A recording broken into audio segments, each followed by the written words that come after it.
Dosis de ciencia. El caballo volador.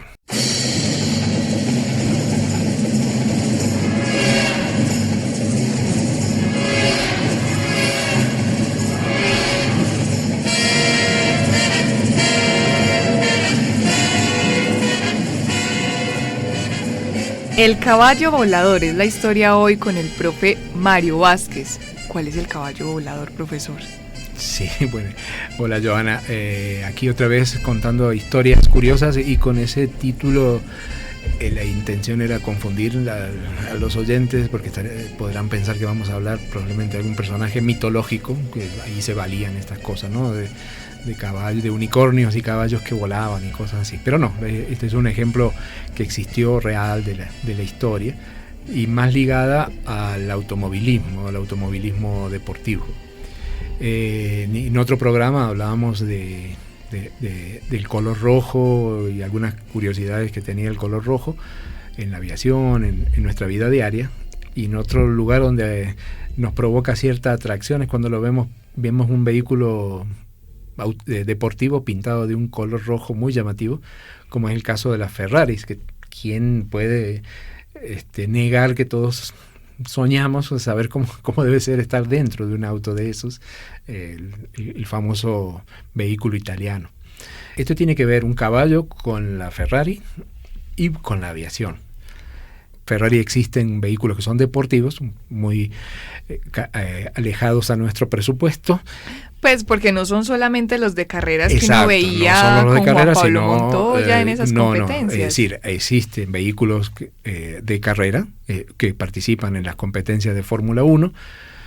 Actualmente están conducidos por Sebastian Vettel y Kimi Räikkönen.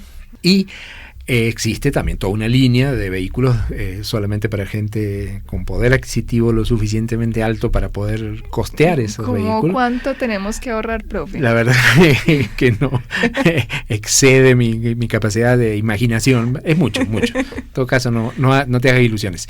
Pero algo que identifica, además del precio y de la belleza de estos vehículos, es el símbolo. El símbolo de Ferrari, el nombrecito lleva el nombre Ferrari, pero el símbolo es un caballito. Es un caballito que está sobre un escudo. Entonces, lo que es curioso es de cuál es el origen de ese símbolo. ¿Por qué un caballito en el escudo? ¿Y qué tiene que ver con la aviación? Y tiene mucho que ver. Hablar de Ferrari es hablar de su constructor, quien crea todo esto, que es Don Enzo Ferrari. Siempre fue conocido como Don Enzo Ferrari, pero él nació chiquito, igual que todos. Fue Enzo en algún momento. Encito incluso. Sí, Encito seguramente. Él nace en el año 1898 en la ciudad de Módena. Esto queda en el norte de Italia. Y a la edad de 21 años, él le gustan las carreras de vehículos que se hacían en ese momento, en rutas. Y a la edad de 21 años, él participa en su primer carrera. Él se hace corredor en esos coches que son para nosotros ahora muy, muy bonitos, porque son muy pintorescos, muy grandes, nada que ver con las geometrías que se manejan actualmente, ni las velocidades que se manejan actualmente. Él se apasiona por las carreras, pero no es un corredor exitoso, no es que triunfa demasiado. Y al tiempo, él, de todas maneras, apasionado por las carreras de vehículos, se dedica a trabajar en Alfa Romeo, que existía en esa época, trabaja en esa fábrica o en esos modelos, hasta que empieza a construir él mismo sus propios vehículos. Entonces da lugar a lo que hoy conocemos como el emporio de Ferrari, que es enorme. Pero ¿y el caballo de dónde salió? No hemos hablado del caballo. Entonces, ahora que me preguntas, Enzo Ferrari en el año 1923 participa en una carrera y tiene la oportunidad de conocer los parientes, es decir, el papá y la mamá, de un héroe de la aviación italiana, fallecido. Digamos, un as que había participado en la Primera Guerra Mundial. Él había ocasionado 34 derribos de enemigos, lo cual lo situaba en un podio destacado dentro de la aviación italiana. Y pero él muere en el año 1918, o sea, en el año que finaliza la Primera Guerra Mundial es derribado y muere. En el año 1923, don Enzo Ferrari, que no era todavía don Enzo Ferrari conoce a los papás de este piloto, que se llamaba Francesco Baracca, el piloto, Y el Francesco Baratta, existen unas fotografías que uno puede consultar posando al lado de su avión. Él utilizaba ese símbolo, un caballo sobre un fondo claro, era el símbolo que él pintaba en su avión.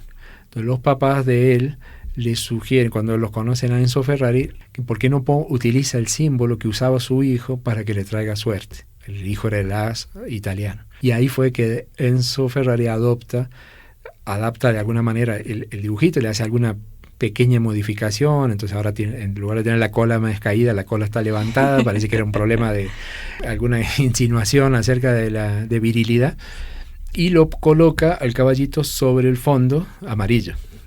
El fondo amarillo identifica la ciudad natal de Enzo Ferrari, que es Módena.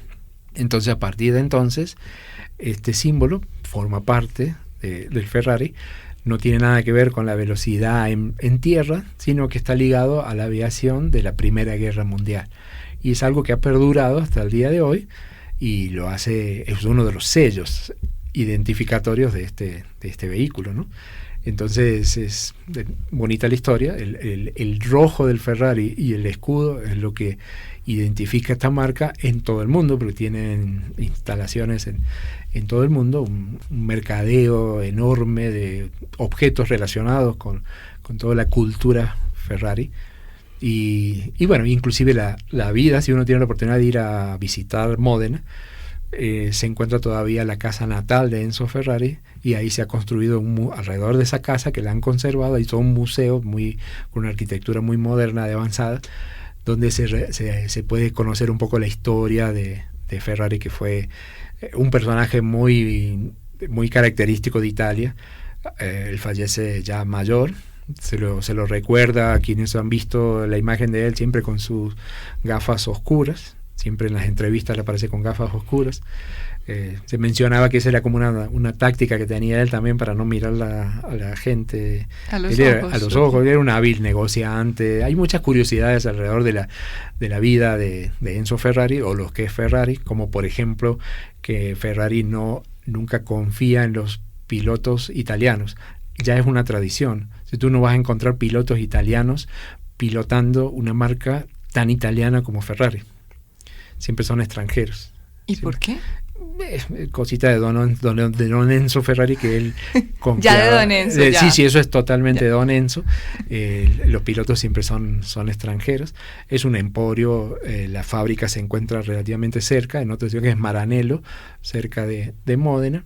Y como decimos siempre, esto que parece ser, ahora estamos hablando de un deporte, de todas maneras, siempre trae aparejados desarrollos tecnológicos. Hay mucha ciencia detrás de esto, que estos vehículos funcionen a la velocidad que funcionan hoy en día y que tengan las medidas de seguridad que tienen hoy en día.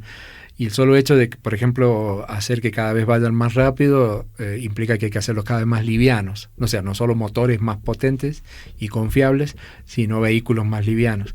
Entonces ahí aparece todo un desarrollo de materiales, porque no son los viejos vehículos de lata que eran al principio, sino que son materiales avanzados, resistentes, pero livianos. Entonces hay grupos de investigación que trabajan inclusive para estas constructoras, que Ferrari es una de muchas, y claro, y tenemos todo el desarrollo de la parte de llantas, la parte de motores, la parte de comunicaciones.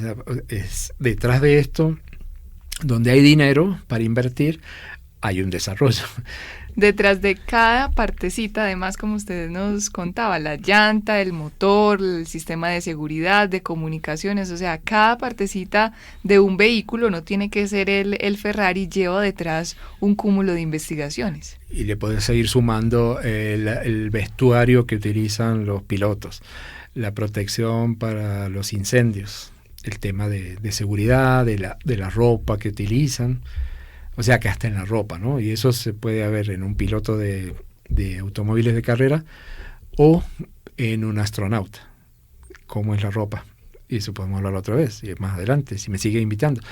¿Y cuál es la ropa que usan en la estación espacial? Las tendencias no las tendencias, sino aeroespaciales. Las tendencias aeroespaciales. Eso sería bonito, porque Allá no se trata de conquistar a nadie, de seducir a nadie, sino de cómo hacer para vivir dentro de un tanquecito durante un año. Como decimos siempre, no podemos elegir cualquier tema y detrás de ese vamos a encontrar que hay ciencia. Profe, muchas gracias. Gracias a ti. Psst, psst, atiende, aprende y sorprende. Aquí va el dato curioso.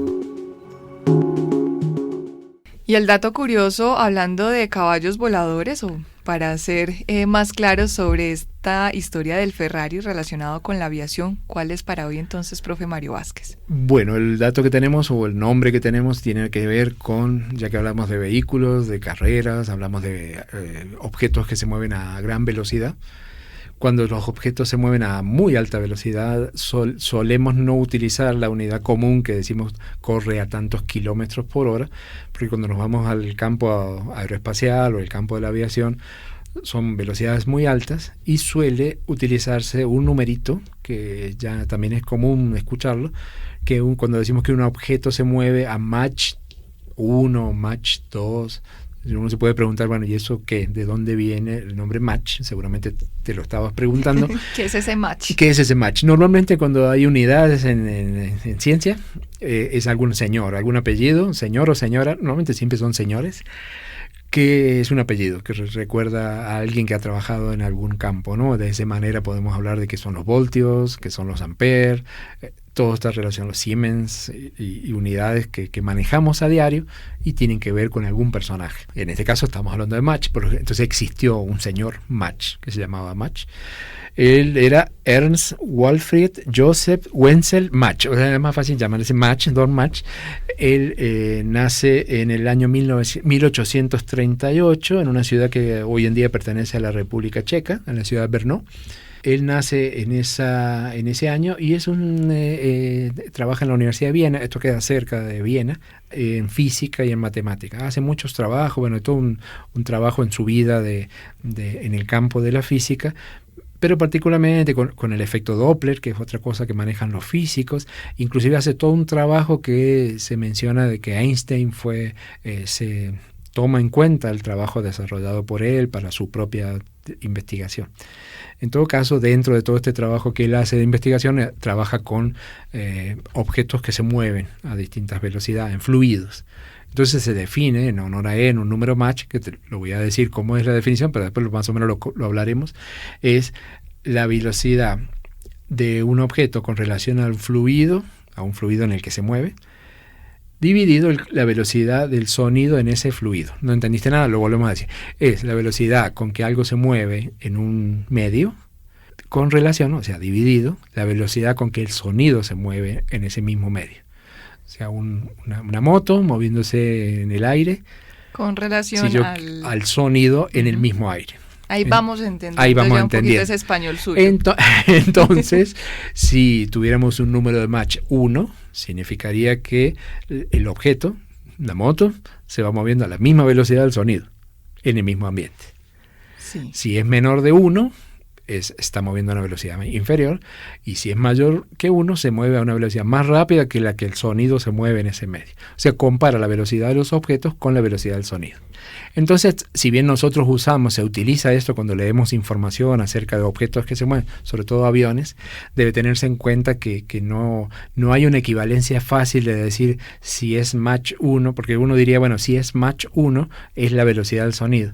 Pero esa velocidad del sonido, que tiene un valor que se conoce, no es el mismo valor a nivel del mar, a una altitud más alta, a distintas temperaturas.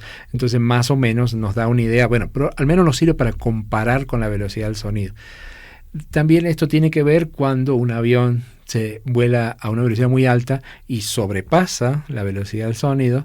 No sé si han tenido oportunidad aquí en Oriente alguna vez, si le ha pasado, puede que sí, cuando se dice que el avión rompe la barrera del sonido. O sea, cuando un avión empieza a acelerar y de golpe va a una velocidad mayor que la del sonido, se produce una estampida muy violenta, muy fuerte, un ruido muy grande, y es cuando el avión acaba de romper. O sea, cuando supera la barrera de la velocidad del sonido en ese medio, se produce un estampido que se escucha muy grande.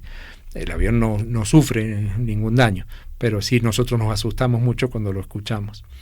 Entonces en el tema de las velocidades hay muchas curiosidades, porque entonces el hombre intentó siempre estamos en busca de algún récord, donde queremos ir más rápido. Entonces se buscan récords no solo en el aire, sino también en la tierra. Hemos hablado de vehículos, hay vehículos que han roto la barrera del sonido en la tierra. Por supuesto que hacer esos experimentos no es fácil, no se hace en un circuito normal, tiene que ser una superficie plana, muy, muy, muy grande, y son vehículos que son propulsados por reactores, por jet, por cohetes. Y ahí va un señor sentadito tratando que eso no salga volando, y como curiosidad te cuento que el récord en este momento se obtuvo en el año 1997, en un vehículo de estos gigantotes, que van sobre un lago, normalmente es un lago de sal, es una superficie muy, muy larga, y llegó a acelerar a 1227 kilómetros, casi 1228 kilómetros por hora, más de 1000 kilómetros. Normalmente el número Mach o la velocidad del sonido la asociamos con 1000 kilómetros, ir a 1000 kilómetros por hora. Por encima de eso es ir más rápido que el sonido. En tierra se ha hecho el récord en el año 97. Y por supuesto que en el aire, en el espacio, sí, hay aviones que ya fueron a Mach 2, a Mach 3, o sea, estamos hablando de velocidades de 2000 o 3000 kilómetros por hora. ¿Será que algún día vamos a ir a pasear, profe Mario Vázquez, a cuántos Mach por allá en el espacio? O podemos llevar una vida más tranquila y poder aprender todas estas historias desde aquí. Muchísimas gracias. Gracias a ti.